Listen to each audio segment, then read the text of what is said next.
Have a very special guest, Jennifer Ross Henry. I asked Jennifer to come on because first and foremost, I know that you guys like learning from amazing, dynamic leaders. Jen is somebody that I have respected for a long time. She lives in Jacksonville Beach, Florida. I've been following Jen for a long time and watching her essentially be one of the catalysts for building the locker room coaching company. And I've always looked for leaders out there that I can, one, respect, a leader that can engage people, a leader with massive integrity, passion, a leader that can adapt, and funny enough, a leader that can lead me. A strong woman, right? A leader, right? Leaders need leaders. And Jen I actually went on, one of Jen's friends called me and said, yeah, you should be a coach for the locker room. And I didn't want to do anything new. But once I met Jen, I realized, you know what? I want to be led by her. And I was in a couple of classes, I was led by her. I joined the locker room, and then something happened with my life and I had to pull back. And so I missed out a lot of that time. But the nice thing is Jen and I became friends, and she is a brokerage owner. She is a former team leader at Keller Williams. She is a coach at the locker room to brokerages. She is a cancer survivor. She's a devout Christian, an amazing mom, an amazing friend. And she also just reset her life by losing a bunch of weight and taking back her life. So Jen, hope that wasn't too vulnerable, but welcome. And we really look forward to learning from you today. Awesome. Well, I am honored at the opportunity to come talk to you all on my favorite subject. When Tanya asked me to do this and asked me what topics were burning in my soul, I knew quickly what it was. This has been a topic of conversation with all the people that I serve, and I'm delighted to bring it to you all today. And I truly believe that what we're going to talk about today, if you will receive it with an open mind and an open heart, it can truly change your life, because it has changed mine. So thank you for that. And Tanya, I should have asked, what we have 30, 45 minutes, an hour, how long we got? We have an hour, so we Good. stop at the top of the hour. Very good.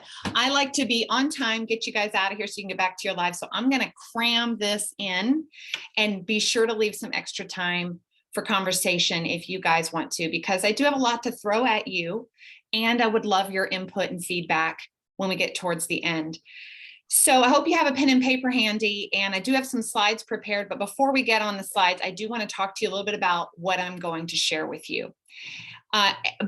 Yes, I am a productivity coach. I'm a broker. I do a lot of these things, and they're all related to business and finances and blah, blah, metrics and tracking numbers. And all those things are good and well, and I can talk about those things. However, what I have found in my 20 years of my real estate background and in the 10 years that I've been coaching, I have found that this topic we're going to talk about today is more life transformational than anything else I'm going to talk to you guys about ever.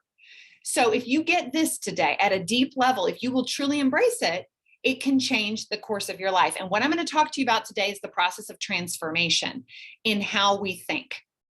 Now, I'm going to start by saying there isn't one soul on this call today that is exempt from what I'm going to share today.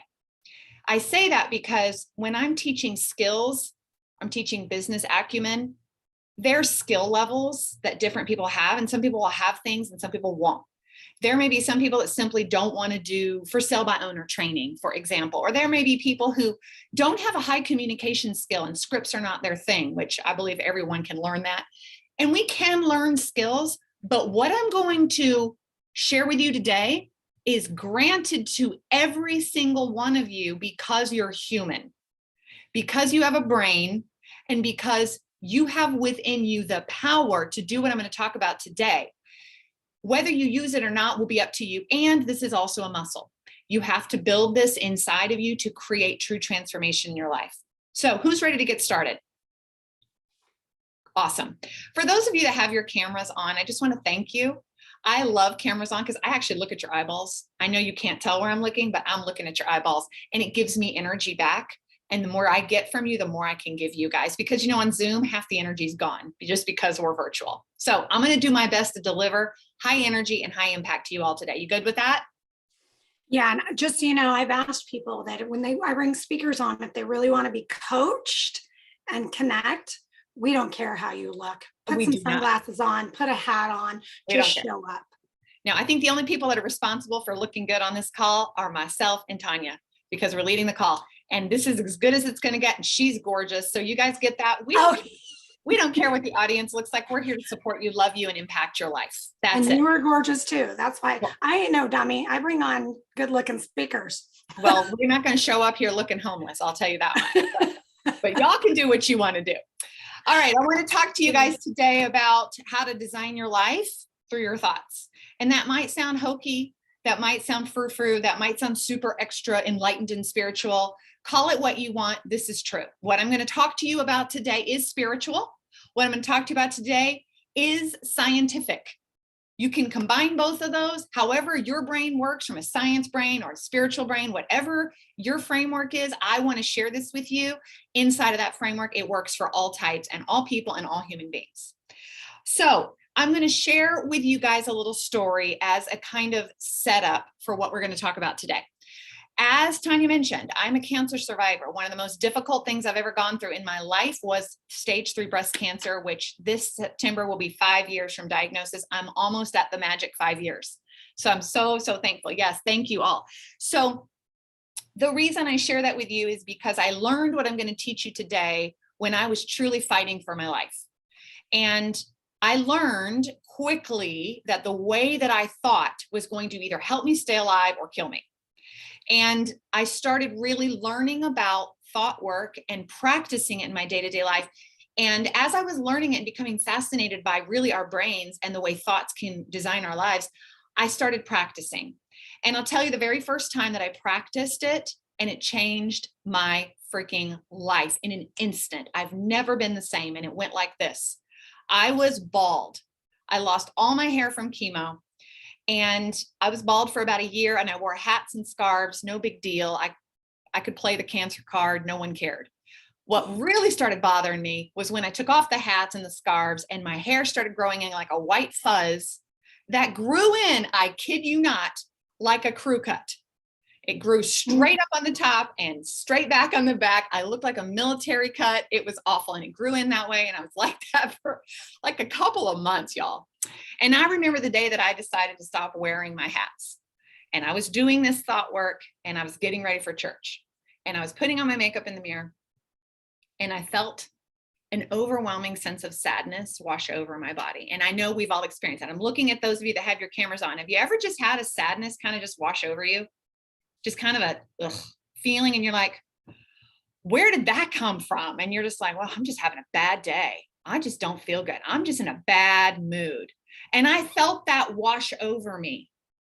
But because I had been doing this thought work and because I had decided to become a witness to myself, I asked myself, what did I just think that made me feel sad? Because this is the work we're going to talk about today. That's the very big question. What did I just think that made me feel this way? And that's a key question you guys are going to write down. And what was fascinating to me, friends, was that when I did a micro rewind in my brain, I actually heard myself say in the mirror, you look like a boy. I heard myself say it. And I hadn't been conscious. It was not a conscious thought. It was a just lightning bolt of thought that went straight to negative feelings. And it was in that moment that I said, I don't like how I feel. I don't like that thought. It doesn't have to be real. It doesn't have to be my truth. And so I said, all right, Jen, that's how I talk to myself. All right, girl, Jen, if you were going to think something else right now about you, this hairstyle you got going on, what would it be? And how could you think differently about it? So I sat for a moment with myself and I thought a thought, and it was this: you're going to rock this boy look as long as you have it. And guys, that was a moment of transformation in my brain. The sadness, the bad feelings dissipated in an instant. And what replaced it was a feeling of pride, empowerment, satisfaction. I was able to transform my feelings by changing my thought. Now, that changed everything that day, because let me tell you, the old me in the negative, bad mood place would have gone to church, probably would have been ugly to my husband because he would have tried to say I was pretty. And I would have been like, you're just saying that. And then we would have had like this little blah, blah, blah. And then I would have gone to church. I would have sat in the back row and left as soon as possible because I don't want anybody to talk to me. Can you guys relate to this where you just have a day, you don't want anybody to talk to you? Bleh. Ruins your whole day, ruins the relationships, people around you, over time, ruins your reputation. You become known as a negative Nelly. People don't want to hang around you. I'm not talking about any of you guys, but I'm saying like that can happen when you do that enough times. However, that day, that sense of empowerment that washed over me caused me to square back my shoulders, put on my makeup, some really great earrings, and go to church and walk in with pride and talk to everybody and receive the compliments that I got about how cute my hair looked. You guys get the point. I was able to receive those compliments. I didn't blame my husband. I didn't get upset with him because he was trying to help me. I literally I embraced what was going on simply by one change of a statement in my brain. That is the power of our thoughts. Now, I have been able to do that time and time and time and time again about all kinds of different things in my life, not just my physical appearance. I've been able to do it about my business, my relationships, my diet, my weight loss that I just did, about my company, about my agents, everything. Nothing is exempt from this amazing power that we all contain within ourselves. And that's what we're going to talk about today. So I want to present to you what I like to call the thinking loop. Let me get my screen ready here for you guys, because this is where the magic starts to really happen. By the way, none of this material is mine. I have collected this material over the years with different trainings and teachings and things that I have studied, and I've kind of compiled it into my own version of a presentation. But the truth is, this, I said earlier, this is science. This is science and this is biblical. So you can find this stuff in the Bible. There are Bible verses that speak to what you think about is where your heart goes, and your heart grows from your life grows from the wellspring of your mind. Like, guys, this is not something I've made up. This is not my discovery. I'm just practicing it and delivering it to you in my own words today. I call this the thinking loop. What do I mean by the thinking loop? I mean that for every emotion that you experience, whether you're a man or a woman, whether it's a negative or a positive, whatever emotions you experience in any given day do not just appear in your body. Emotions come from your brain. Your feelings are coming from a place, you're creating them. They are not happening to you. And it's happening so fast and so habitually that you don't even question it from one moment to the other, because we are doing our lives at a very fast pace and our brains operate at lightning speed. But the truth of the matter is, if you were to slow down the whole process of thought, emotion, and action, feelings, and everything involved, you could see an actual process that actually happens inside of your brain. That's what I'm going to show you today. So let me show you what this looks like. First things first, we have a circumstance that happens. Let me get rid of let's move our faces. There we go. We have a circumstance, a thing that happens. Circumstances are usually outside of our control. It happens outside of our being.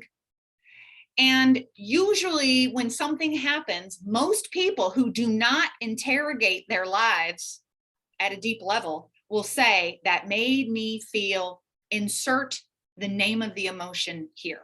Sad, happy, defeated, guilty, shameful, whatever the emotion is. If something happens, people say it made me feel a kind of way. What we're forgetting, my friends, is it did not make you feel that way. You know how I know it didn't make you feel that way? Because the same circumstance that happened to you made you feel that way. The same thing could happen to someone else and makes them feel a different way. So the circumstance has zero power. And so your feeling that you created came first from your thought. So what happens is you have a circumstance and you have a thought around it, and a lightning bolt fast thought, so fast that you didn't even hear it. Mine, in my case, was you look like a boy. So fast.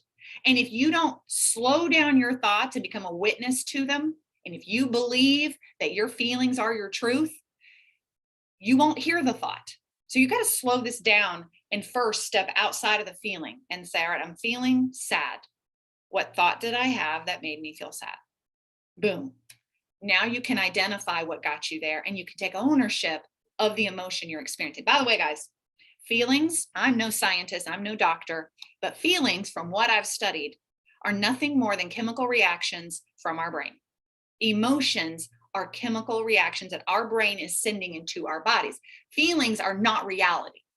So we got to know that. On the days that you're defeated about your business, the days that you feel scared and fear, you got to look at those and recognize it is not the feeling that is the truth. The truth that you're living behind is the thought that created the feeling. And that is where the true magic happens. And that is where you can start to change your life. But let's go ahead and finish the loop. You have a thought, lightning bolt thought, you don't even hear it, but it immediately creates a feeling. We identify with the feeling because that's what we're used to. We're used to the feeling. Okay, we get a feeling. Typically speaking, when you have a feeling, let me move our faces again so I can see what I'm doing here with y'all. Typically, when you have, whoops, let me go back here. When you have a feeling, the next thing that happens is you will take an action or an inaction, one or the other. Either you do something or you avoid doing something. If you're feeling scared about lead generating, you won't lead generate. That's an inaction. If you're feeling scared about lead generating, you might go to the beach or to the pool instead because you're feeling this way, and the feeling will dictate what you do. Now, once you do that action, it will result in the result of your life. And I just noticed it says 5 and not 4. So those math people that are in here getting annoyed with that, I apologize. That says 5. It should be 4. So what we're finding, guys, is that when you do things, the action that you do will create results over and over. And you do these things enough and you start getting built up results, it starts becoming your life. And what's interesting about accumulated results is they do tend to influence circumstances. So we come full circle. All right, I'm gonna demonstrate this in real life time for you in just a moment, but let's keep moving. What I want to do is break down all the points of this circle. I want to break them down for you so that you guys can truly see, really understand what we're talking about.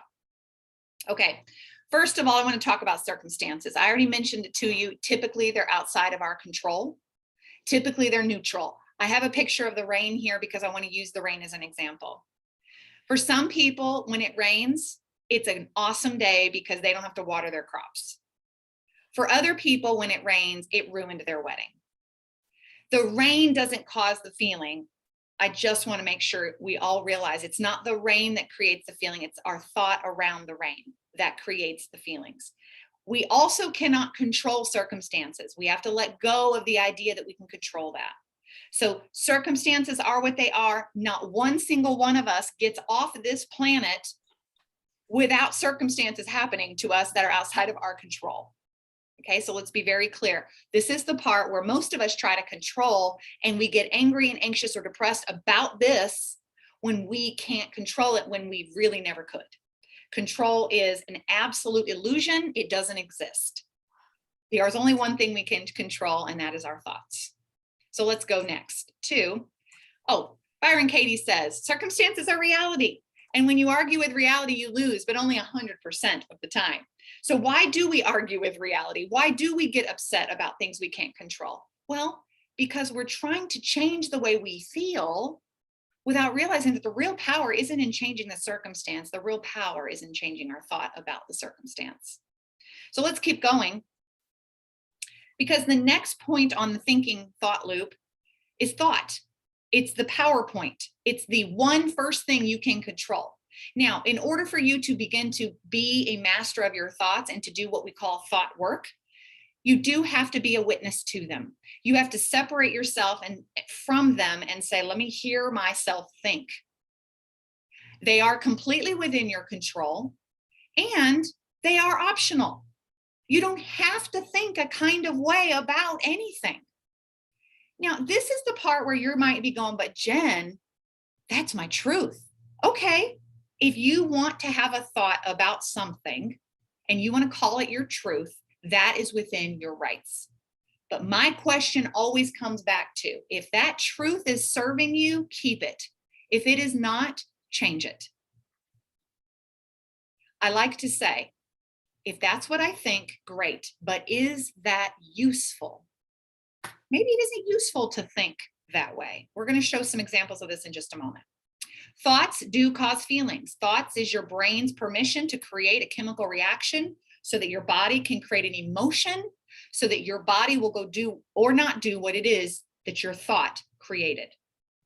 By the way, thoughts are the language of our brain. And interestingly and fascinating to me is that 90% of our thoughts are habitual.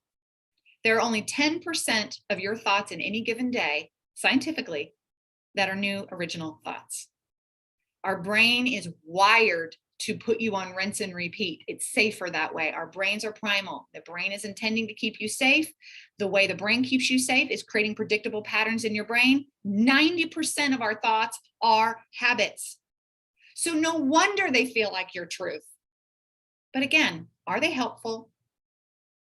Are they serving you? So there's the power of your thoughts. Now let's go to the next point on the loop. Oh, first of all, a little quote. Change your thoughts, change your world. That's what we're talking about today. Let's go to feelings. Oh, feelings. They are not your reality. This is where you have to stop. Feelings are what dictate most people. Feelings are what drive us to do things we do or not do, the things we should do or think we should do. They are the effect of the mind experienced in the body. The feeling is the first place of the mind-body connection. Feelings. The day that we recognize that our feelings are false or they aren't reality is the day we begin to master ourselves. Feelings are only caused by thought. They also reveal the nature of your predominant thought. So if you are walking around categorically and systematically sad, and I'm, by the way, not talking about chemical depression or anything here, guys, I'm talking about controllable feelings. If you are walking around as a sad person, a guilty person, a shamed person, anything negative, and that is your habitual feeling, then I have to question, what is your habitual thought? Because that is what is creating that feeling you don't like. You can control, you can manage, and you can absolutely change your feelings. Feelings are not your reality, and we should not let them be our guiding light. Because if they were, if feelings were your guiding light, then all you'll do is stay safe.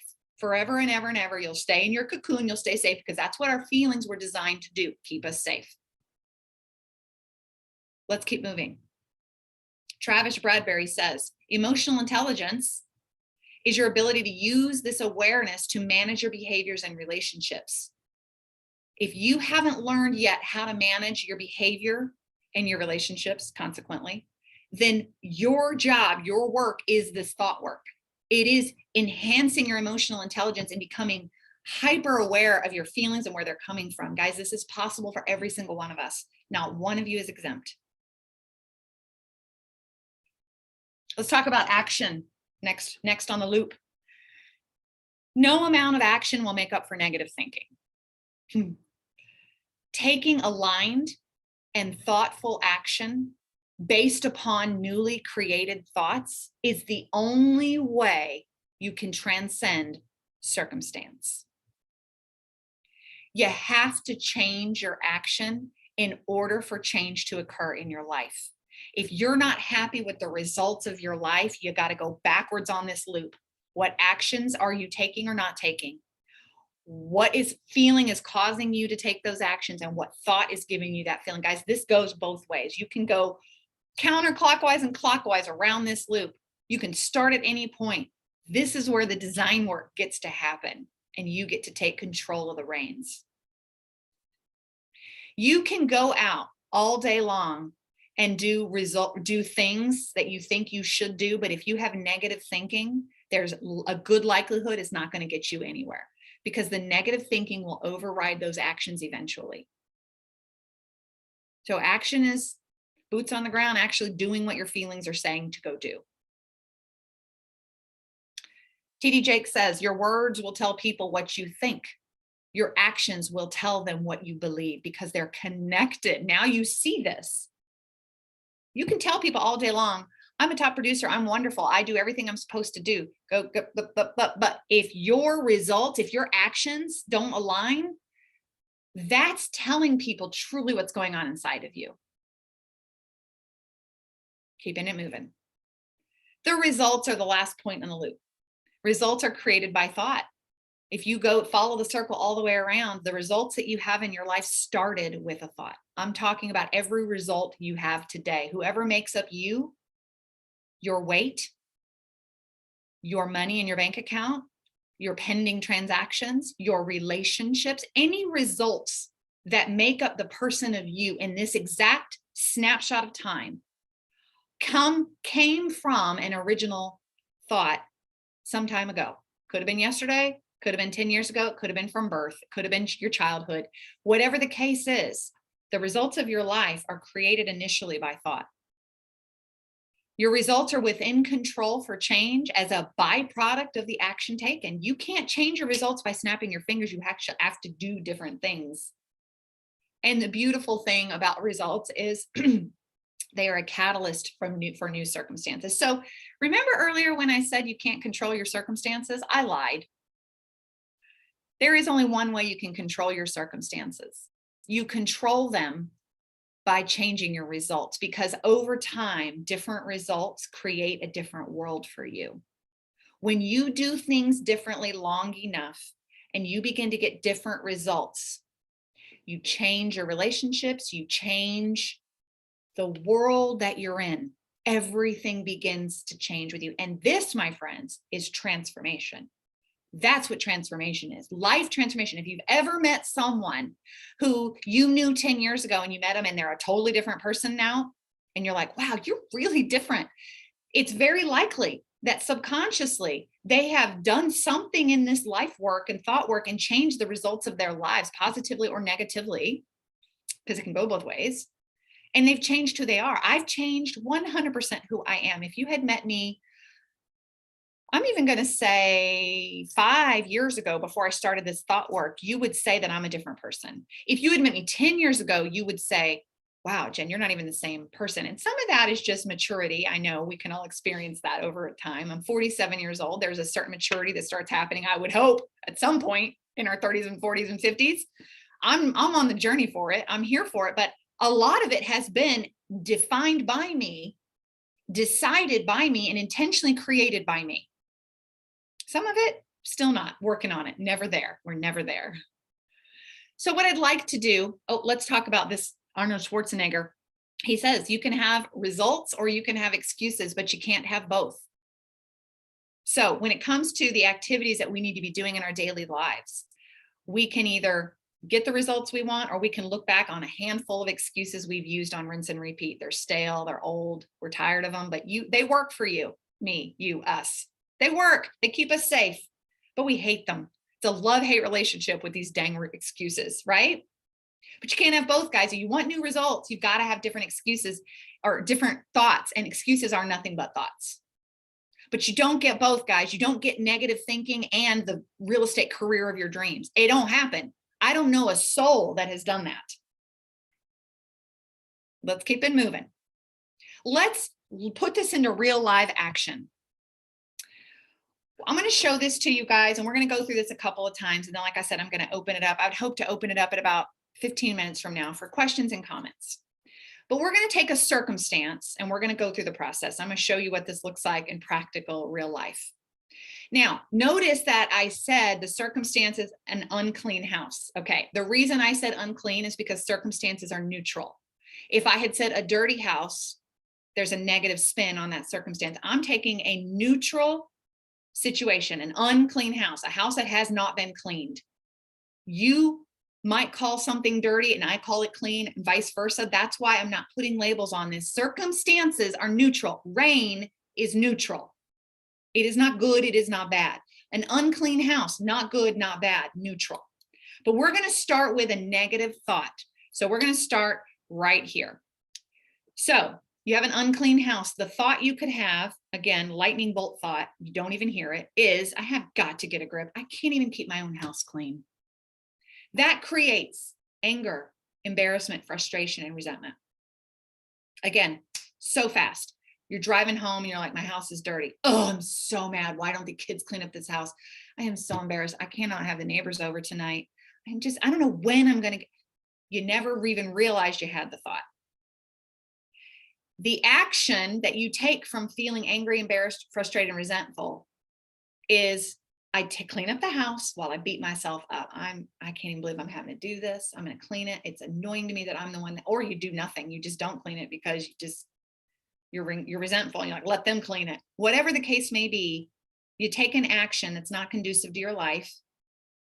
And the result you get is a cleaner house with a sense of defeat. Now, once you have a clean house with a sense of defeat, once you start living your life with a sense of defeat, does that create an environment to keep a house clean? No. What it's going to do is bring you back to an unclean house. So this is how we create our own circumstances, by manifesting them, by living this out on rinse and repeat day after day. Again, this is one example. I've got several to show you. So let's go to the next one. Actually, what we're going to do here is we're going to flip this on its head. We're going to have an alternative thought that could create a different result and in turn, different life. Let's look at it. Same unclean house, nothing changed. You're driving home. You remember that your house has not been cleaned. You have a thought, I have time to clean my house now and I'm good at it. Again, these are quirky little thoughts. Everybody's going to have different ones, but nonetheless, work with me here. That feeling that would come from that thought is energized and confident. When you're energized and confident, you clean the house while listening to music, leading to a clean house and appreciation for your work. Once you have a clean house and you appreciate your work, the result is that you're going to look forward to cleaning the house again. And once you look forward to cleaning the house again, you start not having as unclean of a house as often. You guys following me here? Everybody getting what I'm doing? I'm looking for head nods. Okay, good. So let's take this to another level. Let's do another one. This is a big one. I work in my health coaching business. I work with a lot of people that want to get their health under control. And so in this case, the circumstance is this person's weight is 100 pounds above normal. Notice I didn't say fat. I didn't say skinny. I didn't say overweight, underweight, because they have a connotation. They have a story already attached to them. I'm trying to keep this neutral. This person's weight is 100 pounds above their normal. Okay. We haven't attached a negative story to it because that's what we're trying to process here. The negative thought is I will always have a weight issue. That leads to the brain thinks it, the body says, well, let's send him feelings of defeat and sadness, because we create our own thoughts. Our own feelings. Defeated and sad, the action that comes from that is never to go out and work out and eat right. No, it's to not exercise and eat mindlessly or compulsively, because the thought is, I'm going to always have a weight issue. I'm defeated. I'm sad. I'm going to eat. In doing this on day after day, after day, after year, after decade, you gain or maintain the weight. Nothing changes. And in doing so, your weight remains 100 pounds above normal. You see, we create the circumstance. So if we were to switch this out and have an alternative thought, one of them that I read in a book that I thought was such a great thought was, my body is wise. And without me interfering, we'll do what it is supposed to do. We release this defeated, sad, pity party story we have about ourselves. And in doing so, we create trust, relaxation, self-love, and hope. Done over time, the action taken from trust, self-love, and hope is exercise and eat when my body says to and stop when it says to. As a result of that, you become healthier, you become leaner, your body adapts to the new actions you're taking. And in doing so, your weight goes to the normal range that you are at, this theoretical person, and you change your circumstance over time. Because this is, again, slowed down So slow, but this is so within the realm of possibility in your life on a daily, moment by moment basis at the times of your choosing. Let's talk about another one. You're not hitting your production goals. Oof, now I'm talking to some realtors in the house. The negative thought is, I don't know what I'm doing. I'm too new. Or maybe you've been in the business a long time and you're like, I've been doing this too long. I mean, interject your own negative thought here. We all have plenty to choose from. Let's take the one we want, the one that's most dominant. What feeling does the body create from that thought? Defeat, frustration.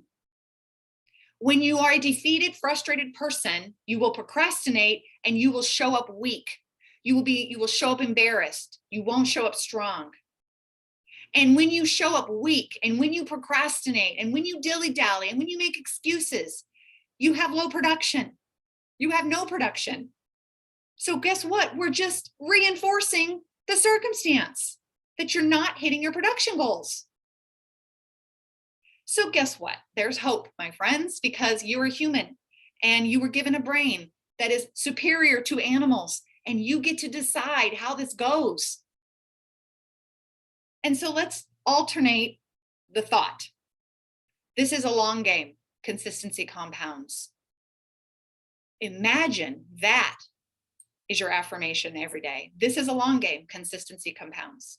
Jen, can you go back to the other slide Yes, real quick and then? Hold on. Thank you. There we go. How's that? Okay, go forward. Thank you. Got it? Okay. Keeping it moving? Yeah, we're good. All right. The alternative thought is this is a long game. Consistency compounds, making that your daily affirmation. In doing so, you create trust, relaxation, and hope for your business. And when you show up to your business, trusting, relaxed, and hopeful, every day, you will show up with a positive attitude. And I have a quote that I say about real estate, actually about any entrepreneurial endeavor, and it is this: you will be paid in direct proportion to the energy and passion with which you show up to your career. You don't have energy, you don't have passion, you're going to get paid nothing or very little. You have energy, you have passion, you're going to get paid better. So if you're showing up with a positive attitude, you're going to get more business. I promise you, because consistency compounds. It may not happen day one. So don't do this one time and be like, didn't work for me. You have to do this over and over and over again. This is work. This is your work. Before anything else, this is your work. You have the job of being a mindset ninja. That is your first job. Once you have that where it needs to be, then and only then do you take the actions necessary to create the results you want in your life. And when you create more business for yourself, you will change your circumstance. You will begin to hit your goals. You will begin to see your life change. Now, I'm going to stop sharing my screen. I have a couple more things to say before I want to open it up to you guys. One of the things I've learned in teaching this and practicing this over the years is that at first, when you start practicing new thoughts, your brain is going to do a complete and total freak out. It's going to say, you're lying. Your brain is like, no. That's not where we're going. We're going over here to this path in the brain that we already know. Please, let's keep on this path. I know where this path goes.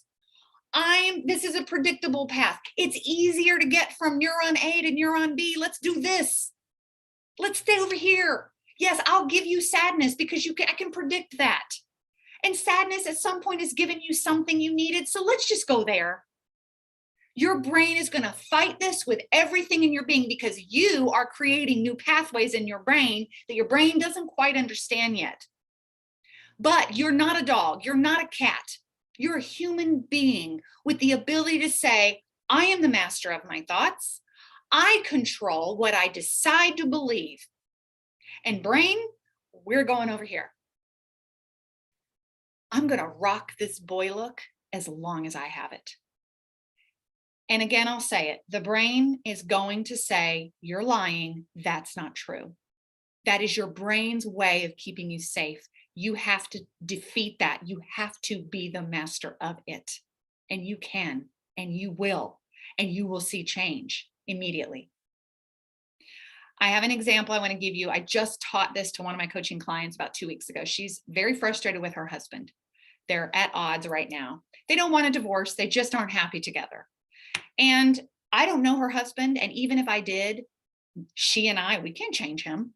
He's a circumstance. He's got his own journey. He's on his path. We can't change him. Can we all agree we can't change that husband?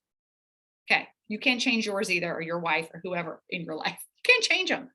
So if you can't change them and you don't want to leave them and you want to stay and you want to be happy, or what do you got to do? Change you. Yeah, it doesn't seem fair, but that's what we're working with. And guess what? I think it's fair because I would rather have control over change than wait for somebody else to change. So I gave her an assignment. I said, I want you the next time he triggers you, which I'm always leery of that word because nobody really triggers you. Your thoughts trigger you. The next time he triggers you, I want you to do a micro rewind and I want you to change the thought and I want you to see what happens. That same day, she was getting ready for work. Actually, no, she was getting ready for the gym and she was going to meet him there and he left before her.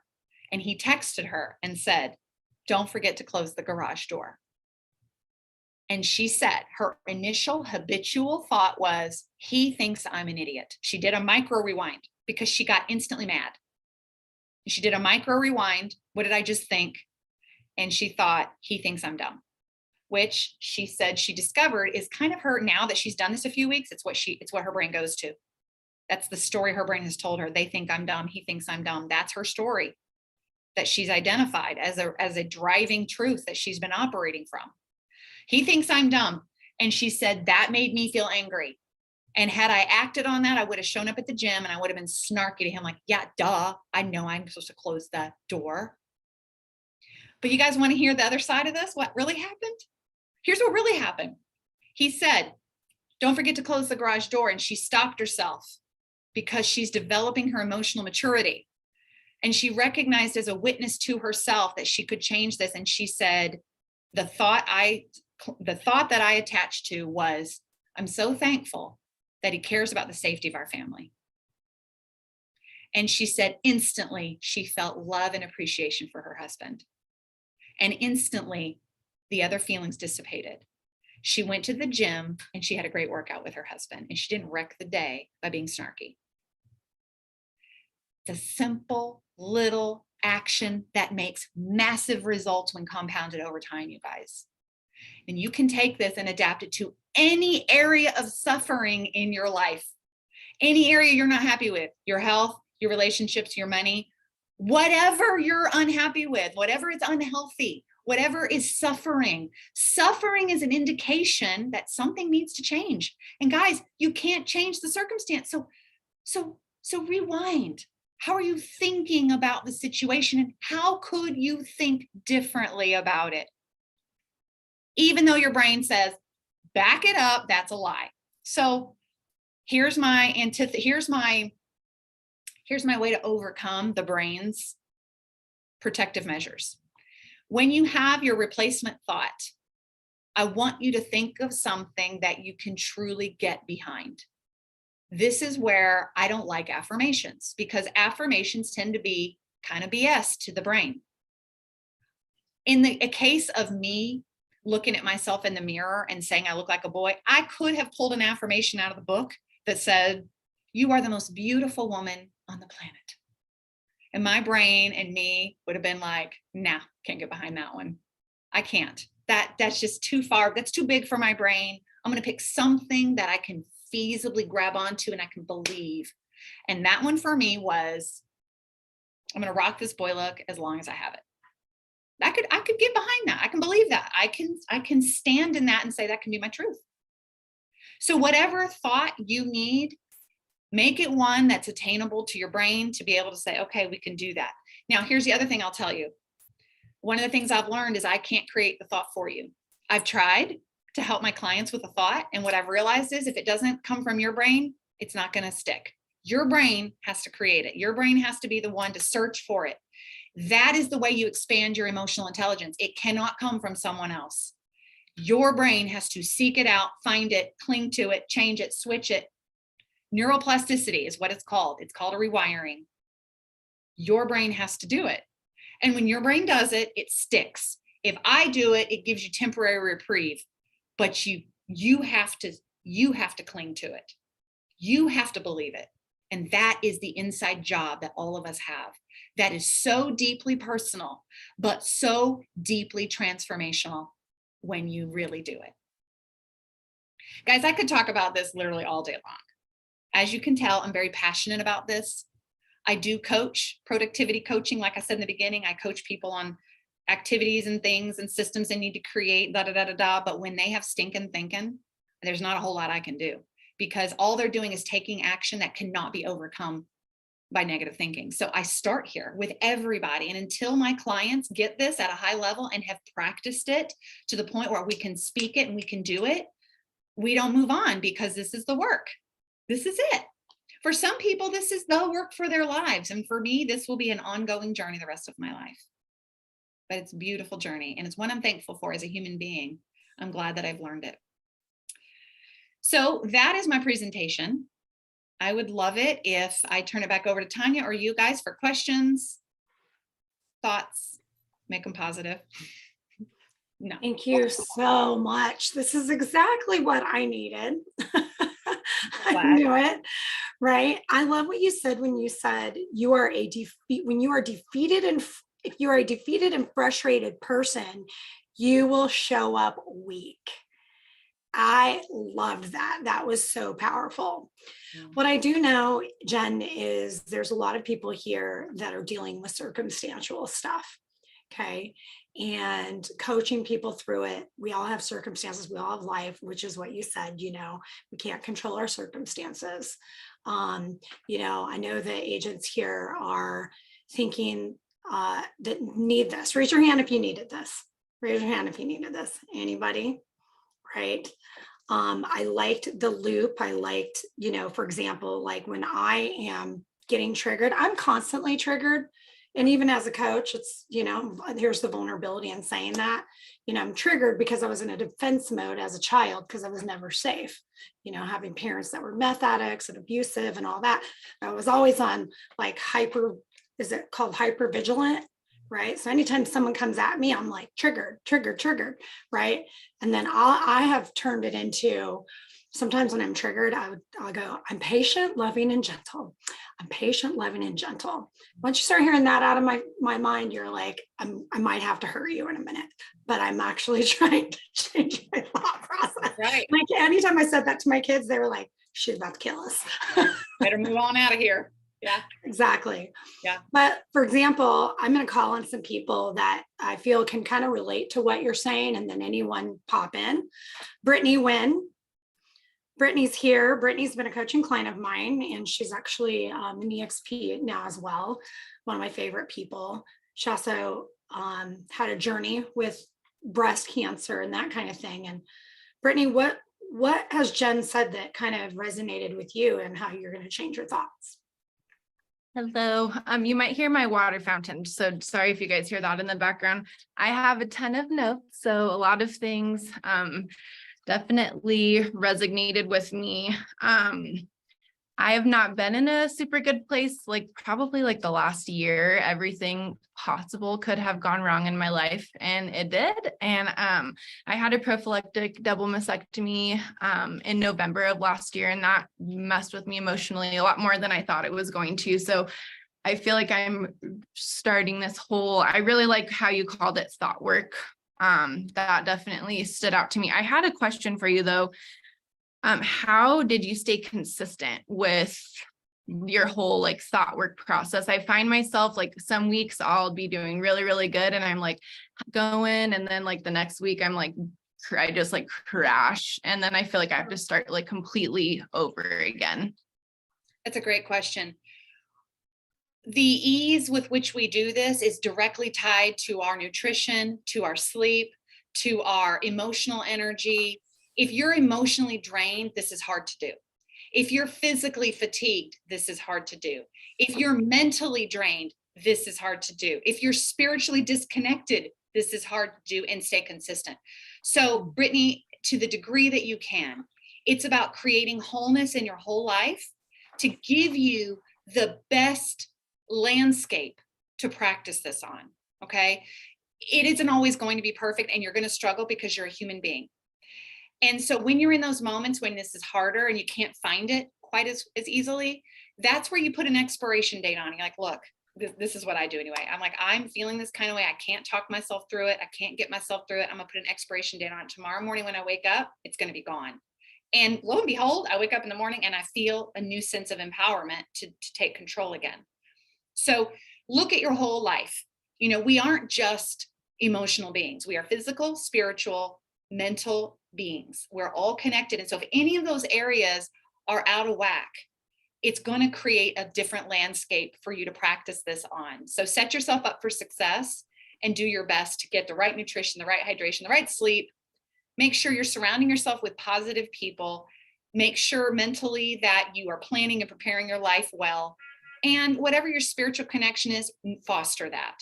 If you can do those things, you will find this is easier to do on a daily basis, consistently. I hope that answered your question. And I am sorry to hear about your journey. I've been there 100%. I'm still on that journey 5 years later, almost. It doesn't stop, but there's a new way of looking at it. It's the only way we can control it. Yeah. Well, thank you. You're so welcome. I wish the best for you and your journey forward. Jen, can you talk about how, because you talked about that, right? If you're spiritually disconnected, emotionally, mentally spent, can you talk about how your tribe and your environment and the people that you're around really affect where you're at with this and this concept? Absolutely. What's been really fascinating to me in coaching, especially women, sorry about my guys, I'm sure it applies to you. I just have more like case studies with women. Chris is really good with women. Okay, good. I love it. Well, this applies to all of us. Ask his ex-wife, but yeah. Well, you know, everybody's got their journey, right? But I have found that I can be coaching a rock star of a woman who is capable of making $1 million, but she's in a bad relationship and she doesn't do anything because of the relationship. So what I found is that, again, emotional, mental, physical, spiritual, and financial are the 5 energy types that make us whole. And when one of them, like your emotions, is tanked, you're completely empty. And so to answer your question, we are a vessel. All of us are a vessel of energy. And the people that you're around are sharing energy with you. There is no neutrality with people. They're either giving it to you or they're taking it from you. So if you leave a lunch with a friend and you feel better than when you came to the lunch, you exchanged energy in a positive. You walked out fuller, if you will. However, you've got those friends who just drain the hell out of you, and you leave a lunch and you're like, I don't think I can talk to her for another month. You know the type. Your customers, how are they draining you or filling you? So here's the deal. I am not suggesting that you go cut off all your friends and get a divorce because they drain you. What I am suggesting is this really magical word called boundaries. Boundaries. Boundaries are where you get to decide what kind of energy you're willing to give and what kind of energy you're willing to be taken from you.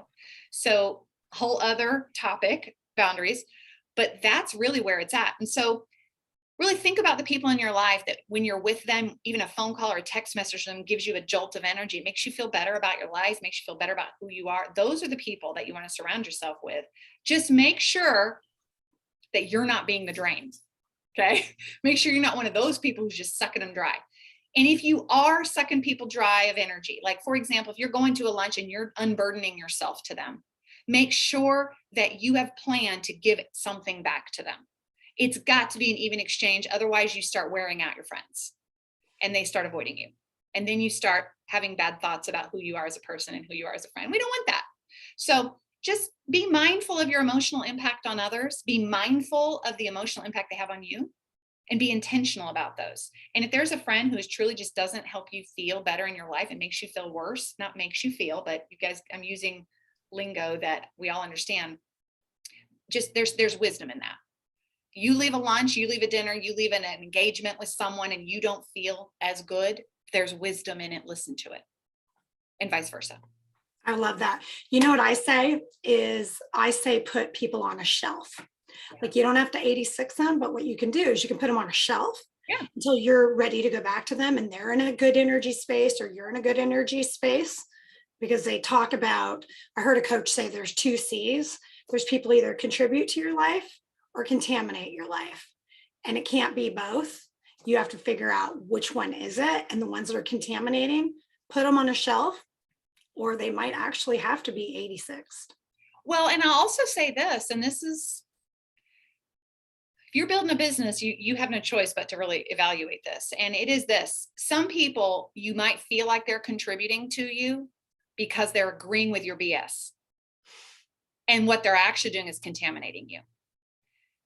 You done this in my life where I've had friends that are supporting me, but what they're doing is giving me a space to be negative all the freaking time. And I go there to be negative and I don't feel better. Nothing's changing. Nothing's getting better. So I've had to learn that people that tolerate my negative thinking and negative output are not really my friends. My good friends will say, yeah, you're in a bad place. Let's talk it out. But they will have inspiration and hope to bring me to a new place. They will challenge me when it's been 3 weeks and I'm still talking about the same BS. They'll challenge me. That is a friend that will be in the trenches with you, but while also contributing to your life and not contaminating you. Okay. So be mindful of that as well. Did I strike a nerve with y'all? No. Y'all, are you going through the Rolodex of friends you have right now going, check mark, check. Bye, girl. Yeah.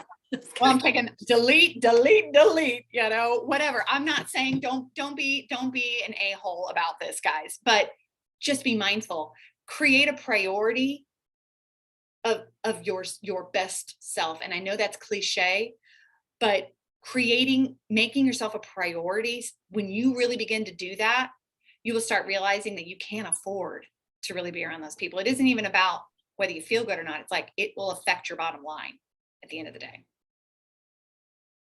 But I bet all of you guys have some awesome people because you're in this circle, right, Tanya? Yes. Everybody here is amazing. Everybody here is fully capable of reaching their full potential. They're capable of influencing and attracting new business. It's just about their thinking and that loop that you're talking about. Right. Well, practically speaking, everyone, what would, if you really want to practically take something away from today, your homework, if you will. Some of you will do this, some of you won't. I would get a notebook and I would write circumstance, thought, feelings, action, results as a template. And every time you experience a negative emotion, I would name it at the feeling line and I would work this loop. I would write it out and then I would turn the page and I would write out how you want it to go. That is the circumstance, thoughts, feelings, results, emotions. Yep. The emotions are the feelings. So it's circumstance, thought, feeling, action, results. You can work this model anywhere along that line. You can start it at results. You can start it at circumstance. You can do whatever you want. The point is you get to design it. So write out the reality of where you're at now and then turn the page and write out the design of what you want it to be. And then act upon that. I'm going to plaster that. What's like that? Right above my PC monitor. I'm going to plaster that in bright colors. Right Because idea. wow, what you just said today, one, I needed to hear it.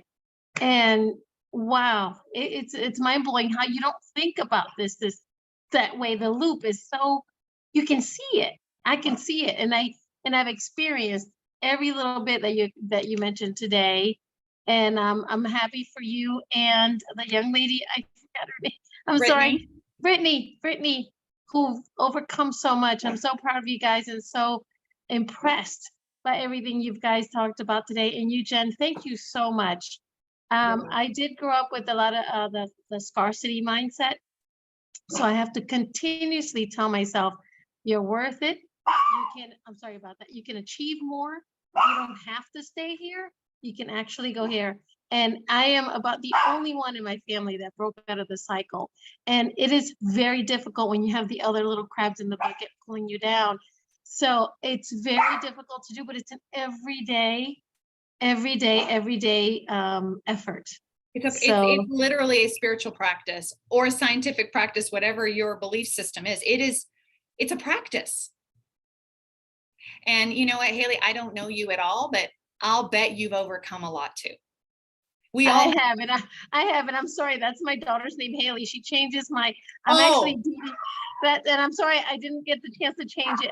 That's okay. I'm Dee Dee. And you know, but now that you mentioned Haley, she observes how I handle these things too. So it's very important if we have children that are near. So she's connected at my hip all the time. She learns from my actions, and those are, it's ever since I've had her, it's compounded. I have to actually do it even more so. Because like you mentioned, the friends that are kind of like contaminators, how do you handle those friends? She's watching me how I handle them too. So I can't just disregard them, because I could be the one person who can be a lifeline for them, but at the same time, not so much that it drags me down, you know, and drowns me too. So I can, and if it it does, be does, a lifeline without drowning. well, and if it does, if you do find yourself drowning, you have to take responsibility for that. And you have to be the one to get your lifeline. I mean, you can't blame the friends. You can't, we can't blame the circumstances. We go back to owning fully where we're at and our results. We have to own them fully. And that is where the true power is. That's where the true power is. And yes, we are the example to our children. Love it. Well, Jen, it's 11 o'clock, 11:01. Thank you so much. And I would love to have you on again. I would love to be here. I got lots to talk about that I love to share, that's in my heart, burning in my soul. So yes. I love it. You guys, Jen's in Jacksonville. I don't think that I mentioned that. She's in Jacksonville, Florida. So if you're ever there, visit her. If you have referrals, send them to her. Just keep that in mind. Thank you. Yes. Appreciate every single one of you guys for your attention today. I hope that you'll use this and go change your life. Thanks, Jen. Have a good day. Thank you, everybody. All right. Bye. Thank you.